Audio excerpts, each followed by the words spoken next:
अब हम लोग आगे पढ़ेंगे मल्टीप्लिकेशन ऑफ मैट्रिसेस। अब अगर दो मैट्रिक्स हमारे पास ए और बी, तो उनका प्रोडक्ट तभी डिफाइंड हो पाएगा जब number of row number of columns in matrix A is equal to the number of row in B. मतलब ए में जितने भी कॉलम हैं उनका नंबर और बी में जितने रो हैं उनका नंबर अगर दोनों इक्वल है तभी दोनों मैट्रिक्स को हम डिफाइन कर पाएंगे, नहीं तो उसका डिफाइन नहीं हो पाएगा, मतलब दोनों को मल्टीप्लाई नहीं कर सकते। एक बात हम ध्यान देने का है, बहुत ध्यान देना चाहिए। क्या दो मैट्रिक्स को हम कब मल्टीप्लाई कर पाएंगे? जब number of column in A और number of rows in B दोनों बराबर होगा। अगर दोनों बराबर नहीं है, दोनों का मल्टीप्लाई भी नहीं हो पाएगा। अब अगर एक मैट्रिक्स है जिसका ऑर्डर m बाई पी है और एक मैट्रिक्स बी है जिसका ऑर्डर p बाई n है, तो उसका जो रिजल्टेंट मैट्रिक्स होगा उसका ऑर्डर हमारा होगा, ये ध्यान देने का है, बहुत इम्पॉर्टेंट, कि ith row and jth column obtain making the corresponding multiplication.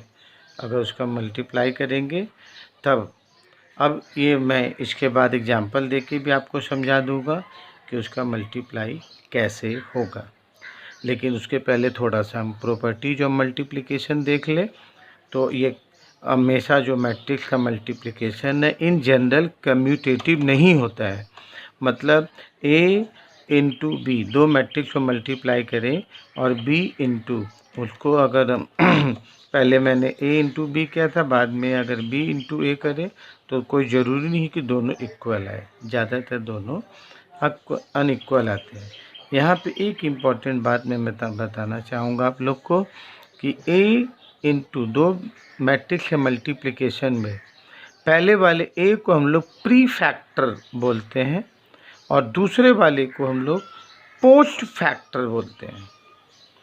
इसको दूसरे लैंग्वेज में हम लोग ऐसा ही भी बोल सकते हैं, that matrix A has been post multiplied by the matrix B and the matrix B has been pre multiplied by matrix A.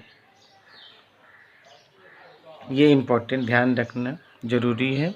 Then दूसरा प्रॉपर्टी है कि matrix multiplication is always associative. मतलब अगर तीन मैट्रिसेज है ए बी सी, हम A B को multiply करके उसको सी से मल्टीप्लाई करें या बी सी से मल्टीप्लाई करके ए से मल्टीप्लाई करें, दोनों बराबर होगा। नेक्स्ट तीसरा प्रॉपर्टी है matrix multiplication is distributive over addition. मतलब A plus B into C करें तो हम लिख सकते हैं ए सी प्लस बी सी, और अगर ए इंटू बी प्लस सी है तो हम उसे ए बी प्लस ए सी। यहाँ पे मैं इन दो में ये आपको ध्यान दिलाना चाहता हूँ कि यहाँ पे ए पहले है तो ए हमेशा प्री फैक्टर के रूप में ही आया, A B plus A C, A is always pre factor. Next, अगर यहाँ पे A plus C into A plus B into C था तो जो सी था हमेशा पोस्ट फैक्टर के रूप में ही यूज हुआ है। नेक्स्ट हमारा चौथा प्रॉपर्टी है existence of multiplicative identity. I mean to say mathematically very simple है, यूनिट मैट्रिक्स को ए से मल्टीप्लाई करें या ए को यूनिट मैट्रिक्स से मल्टीप्लाई करें, हर बार रिजल्ट हमारा ए ही होगा। मतलब एक मैट्रिक्स का मल्टीप्लाई करने के बाद जो ए है वो ओरिजिनल उसी रूप में रह जाता है।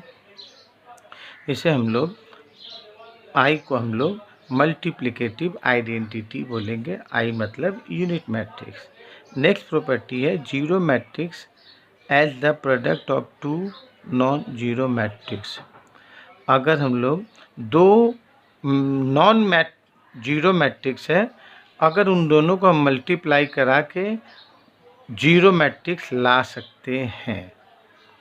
अगर हमारा ए और बी दो सूटेबल मैट्रिक्स है, लैम्डा एक स्केलर है, तो हम लोग इसको इस तरह से भी लिख सकते हैं, या पहले लैम्डा को ए से मल्टीप्लाई करके बी से मल्टीप्लाई करें, या लैम्डा को बी से मल्टीप्लाई करके अगर हम लोग ए से मल्टीप्लाई करें, ए की मतलब है तीनों एक ही देंगे।